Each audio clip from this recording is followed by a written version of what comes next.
Hi and welcome to your Niagara News headlines for Wednesday, August the 29th, provided by Bullet News Niagara. I'm Annie Sylvester. Let's check in with your local weather to start things off. Tonight, clear skies, a low of 11. Thursday, sunny, a high of 28. Friday, more sunshine, a low of 19, a high of 32. For Saturday, sunny skies again, a low of 19, a high of 28.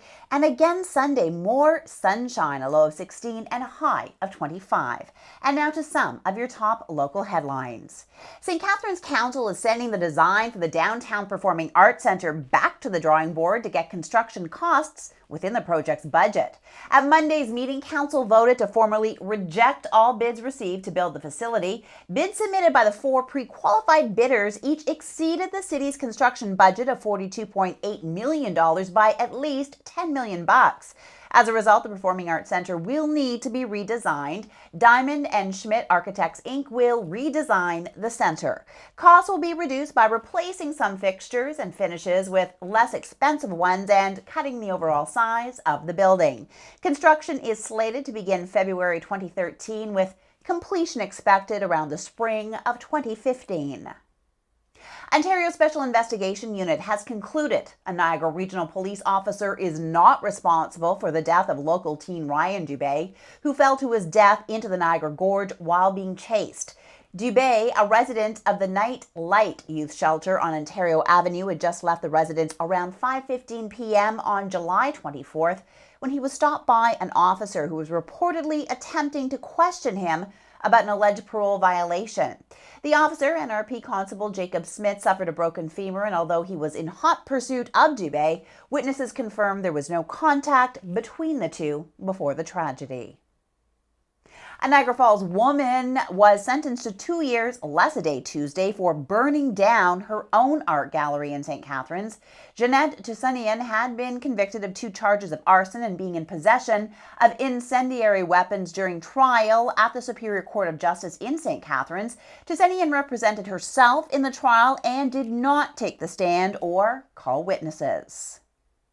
Niagara Falls Buskerfest is set to take place this weekend, but a stunt planned for Thursday involving a man freeing himself from a straitjacket while being dangled from a helicopter may not go ahead and has got organizers Linsfarn Theatre Projects in hot water as they've not applied for the proper permits. Transport Canada said it learned of the stunt, which is scheduled to take place at Megalomaniac Wines in Vineland, as part of the Busker Blast fundraiser, but if they go ahead with it, they will be in violation of the Canadian aviation regulations, which could result in enforcement actions.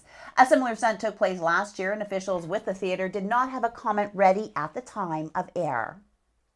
Workplace harassment and violence is a serious issue, and this week in her video segment, In My Opinion, Carolyn Iannani takes this subject on. Let's take a quick peek at a preview. Sadly, in this day and age, threats must be taken seriously. In Ontario, we have Bill 168, legislation that addresses workplace harassment and violence. It mandates that if employers know that there is an assessed risk of workplace violence, measures and procedures to control these risks must be included in the Workplace Violence Prevention Program. Employers who are aware or ought reasonably to be aware that domestic violence may occur in the workplace must take every precaution reasonable in the circumstances to protect a worker at risk of physical injury.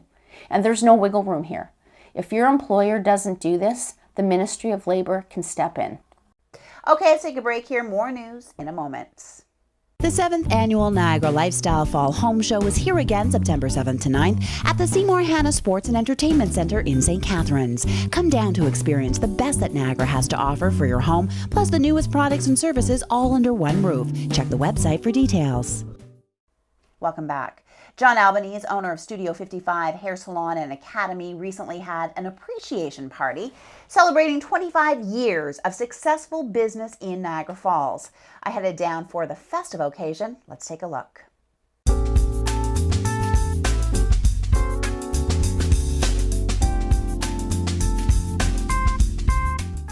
Well, tonight is Customer Appreciation Night at Studio 55 Hair Salon and Academy in Niagara Falls. And Studio 55 is celebrating 25 successful years of doing hair in the Niagara region. I got a chance to go inside, check out these beautiful facilities, and speak with owner John Albanese to find out more.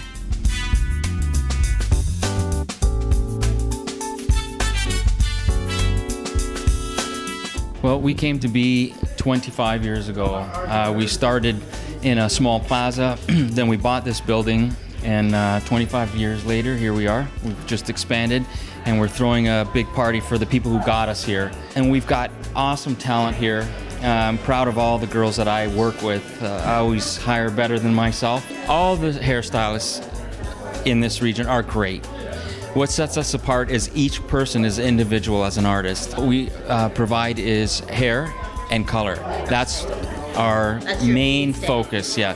We've also started what we call an apprenticeship academy. Over the 50 weeks, they get a license from the ministry that they write a test to get from the ministry, not from us. There's 8 of us. Okay. There's 8 of us here. We've got a great quarterback who takes care of our reception area, and we've got some great assistants that help us individually with our guests. It's an appreciation. All these people are the people who got us here. Yeah. And so we want to appreciate their business and, come and enjoy a night. Some wine, some great food. All our friends are here to enjoy. It's passion. Yeah.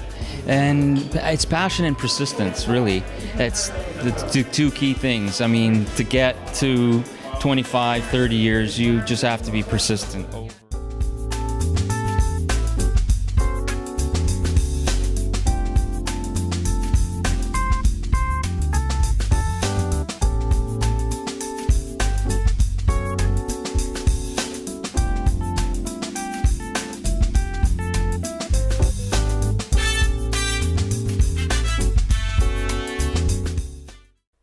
And before we wrap up today's newscast, just a reminder for all you home and garden enthusiasts, the 7th Annual Niagara Lifestyle Home and Garden Show is officially around the corner, September 7th through 9th at the Seymour Hanna Sports and Entertainment Complex on St. Paul Street West in St. Catharines.